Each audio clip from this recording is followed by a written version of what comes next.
Hello everyone, welcome back to my channel. In this video we'll show you how to change your Google Chrome background and theme. So let's get started. First open Chrome and click the Customize Chrome button in the lower right corner. Select Change Theme. A customization panel appears on the right side. Select your preferred color scheme from the presets to change how Chrome looks. Switch between light and dark themes using the toggles above the color palettes. If you don't like the presets, click the color picker to select a new one. Use the slider to pick a color. To apply the same color as your desktop's dynamic theme to Chrome, turn on Follow Device Colors under the color palette. Now pick a new theme.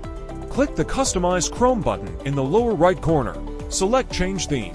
You'll see a selection of pre-installed background collections based on different topics. Choose your preferred collection from the grid. Select an image from the collection to set it as your Google background. To see daily random backgrounds from that collection, toggle on Refresh Daily in the upper right corner of the panel. For use a custom image as your Google Chrome background, click the Customize Chrome button to open the customization panel and select Change Theme. Click Upload an image in the upper right corner to browse your image. Select the image and click the Open button to set it as the background. So, that's all for today. And I hope you liked the video. Don't forget to like, share, and subscribe.